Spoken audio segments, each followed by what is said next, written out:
T20 ప్రపంచ cup 2024లో భాగంగా దక్షిణాఫ్రికా, శ్రీలంక జట్ల మధ్య న్యూయార్క్లోని నసావ్ కౌంటీ ఇంటర్నేషనల్ స్టేడియం వేదికగా జరిగిన మ్యాచ్లో దక్షిణాఫ్రికా జట్టు శ్రీలంకపై 6 వికెట్ల తేడాతో ఘన విజయాన్ని నమోదు చేసి ఈ ప్రపంచ కప్లో మొదటి మ్యాచ్లోనే బోనీ కొట్టింది. ఇంత క్లిష్టమైన పిచ్పై శ్రీలంక జట్టు టాస్ గెలిచి మొదట బ్యాటింగ్ చేయడమే ఆ జట్టు కొంప ముంచిందని చాలా మంది విశ్లేషకులు భావిస్తున్నారు. శ్రీలంక జట్టు మరికాస్త జాగ్రత్తగా ఆడి 100కు పైగా పరుగులు చేసి ఉంటే ఖచ్చితంగా గెలిచే అవకాశాలు ఎండుగా ఉండేవి. అయితే యుఎస్ఏలోని పిచ్లు మాత్రం క్రికెట్ అభిమానులను, జట్లను టెన్షన్ పెడుతున్నాయి. టీ20 క్రికెట్లో ఇప్పటి వరకు పరుగుల వరద పారించే పిచ్లపై ఆడిన బ్యాటర్లు ఇలాంటి క్లిష్టమైన పిచ్లపై ఆడడానికి చాలా కష్టాలు పడుతున్నారు. ఇక్కడి పిచ్లు చూసిన తర్వాత చాలా మంది బ్యాట్స్మెన్లకు గుండెల్లో రైళ్లు పరిగెడుతున్నాయంటే అతిశయోక్తి కాదు.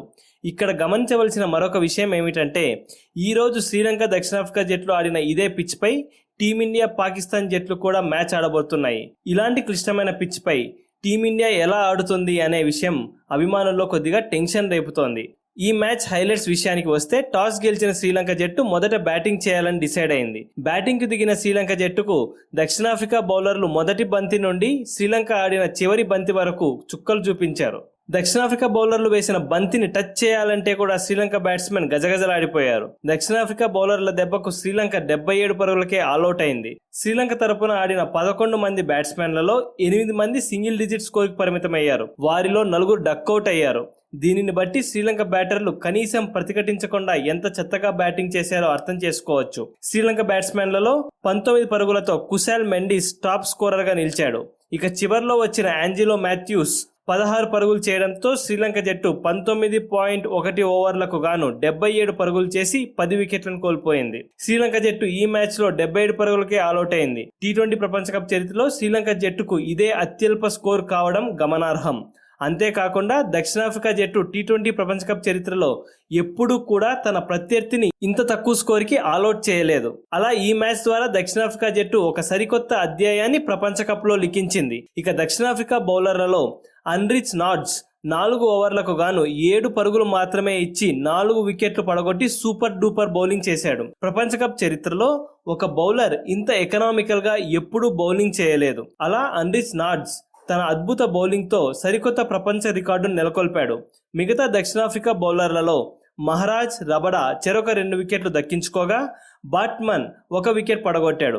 78 పరుగుల విజయ లక్ష్యంతో బరిలోకి దిగిన దక్షిణాఫ్రికా జట్టుకు 2వ ఓవర్లోనే శ్రీలంక బౌలర్ తుషార షాక్ ఇచ్చాడు. తుషార బౌలింగ్లో ఓపెనర్ హెన్రిక్స్ 4 పరుగులు చేసి పెవిలియన్ చేరాడు. 1-1లో వచ్చిన మార్కరం 12 పరుగులు మాత్రమే చేసి శనక బౌలింగ్లో అవుట్ అయ్యాడు. దీంతో దక్షిణాఫ్రికా జట్టు 23 పరుగులకే 2 వికెట్లు కోల్పోయింది. ఇటువంటి పరిస్థితుల్లో డికాక్, ట్రిస్టన్ స్టబ్స్ జాగ్రత్తగా ఆడుతూ స్కోర్ బోర్డును ముందుకు తీసుకెళ్లారు. ఒకానొక సమయంలో వీరిద్దరే మ్యాచ్ను ముగిస్తారు అని అనుకున్నారు. కానీ హసరంగా ఎంట్రీ ఇచ్చి మొత్తం సీనును మార్చేశాడు.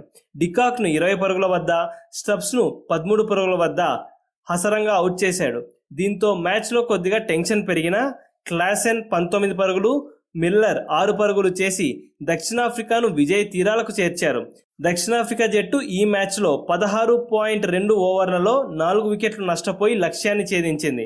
శ్రీలంక బౌలర్లలో హసరంగా 2 వికెట్లు, తుషార, శనక 1 వికెట్ దక్కించుకున్నారు. ఈ వీడియో కనుక మీకు నచ్చినట్లయితే లైక్ చేయండి. మరిన్ని స్పోర్ట్స్ అప్డేట్స్ కోసం మా ఛానల్ని సబ్స్క్రైబ్ చేసుకోండి.